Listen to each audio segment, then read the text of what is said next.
In this video, we're going to discuss the induced EMF that develops in a coil when a magnet is dropped through it. This video is part of a playlist of videos on induction, and as I mentioned way back in the intro video, we're going to be discussing 3 types of induction. The physics in this video concerns type 2, flux changes in a loop. The scenario looks like this. There's a coil of wire in series with a resistor labeled R. A data logger is connected in parallel across R. When a short bar magnet is dropped through the coil, an EMF is induced across the ends of the coil, which is recorded by the data logger. This enables a graph of induced EMF versus time to be produced, which would look something like this. The magnet is released at time t equal to 0 and has fallen far below the coil by the end of the graph. There's a lot of physics hidden in this graph, and it gives rise to a number of questions that we'll be discussing.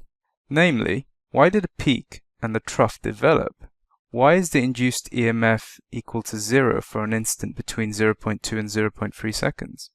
Why is the magnitude of the trough t bigger than the magnitude of the peak p?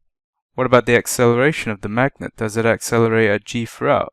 And finally, is there anything interesting at all about the area under the curve? So let's discuss these one by one. A striking feature of the graph is the peak in induced EMF followed by a trough. Why did this peak and trough develop? As the magnet falls into the coil, the magnet's magnetic field causes a change in magnetic flux linkage in the coil. By Faraday's law of electromagnetic induction, this results in an induced EMF developing across the ends of the coil. It's a similar story as the magnet exits the coil. Again, there's a change in flux linkage, and by Faraday's law, an induced EMF develops. Why do these two induced EMFs have differing signs? Why is the first one positive, and therefore peak, and the second one negative, and therefore a trough? As the magnet falls into the coil, the induced EMF causes an induced current to flow anti-clockwise, as shown. This results in a magnetic north pole developing at the top, and a south pole to develop at the bottom. We know this from Lenz's law. Check out the Lenz's law revisited video if you need to remind yourself about it. Basically, the coil tries to oppose the change in flux linkage by repelling the bar magnet. As the magnet exits the coil, the direction of the induced current reverses to clockwise. The poles of the coil reverse, and so it exerts an upward attractive force on the magnet, again in accordance with Lenz's law. The reversal of the induced current means that the induced EMF also reverses, or changes sign. On entry, the induced EMF is positive, and this flips to negative when the magnet exits the coil. Let's discuss another feature of the graph. There's an instant when the induced EMF is equal to 0. As you can probably guess, this is when the middle of the magnet is inside the coil. Why is the induced EMF 0 then? Recall that the magnetic field is basically uniform in the middle of the magnet. So when the middle of the magnet passes through the coil, there's no change in flux linkage, and therefore the induced EMF is equal to 0 from Faraday's law.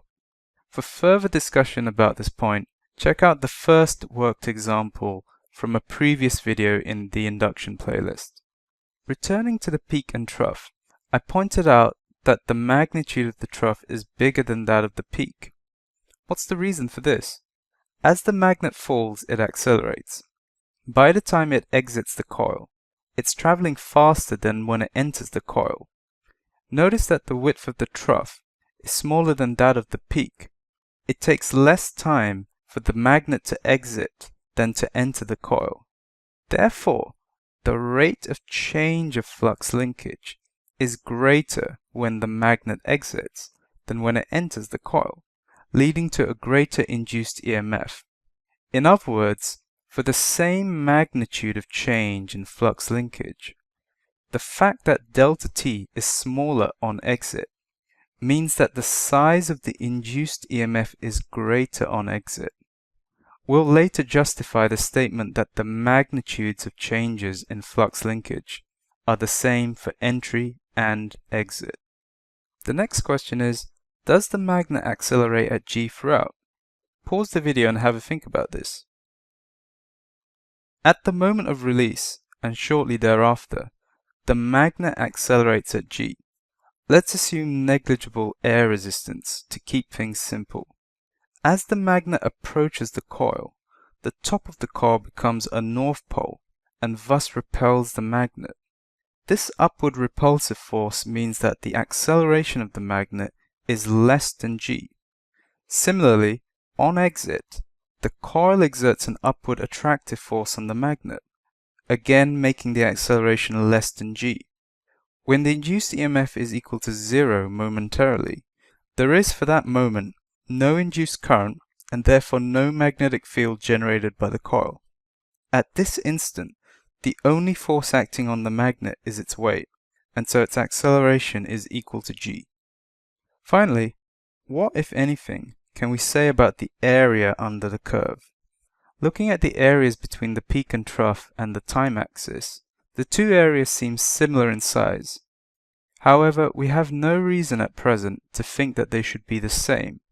What's the significance of the area anyway? Faraday's law provides the answer.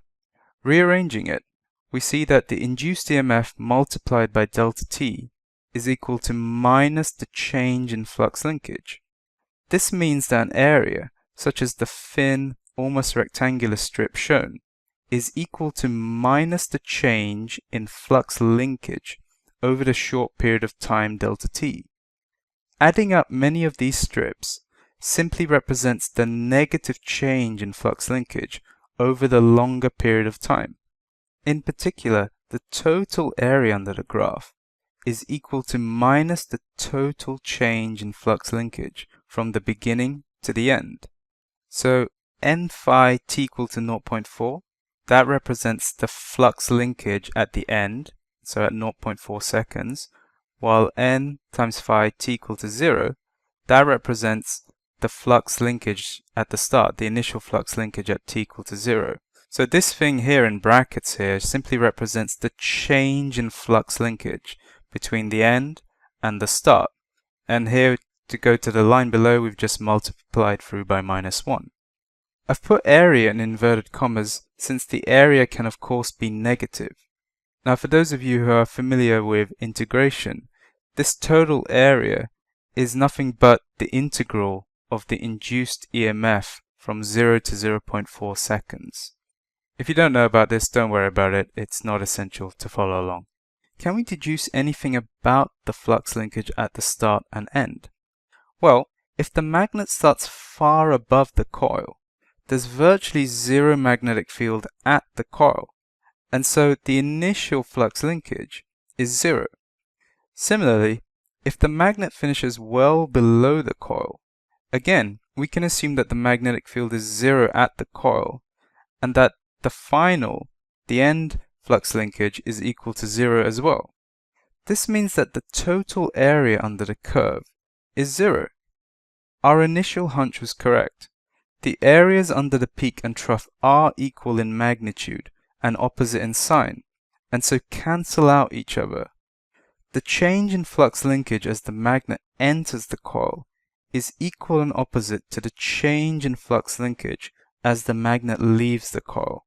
You might recall that I said I would justify this statement back when we were looking at question 3, and so here it is. Thanks for listening. Please don't forget to like and share this video and subscribe to the For Us to Learn channel if you haven't already. And take care, and I look forward to seeing you soon.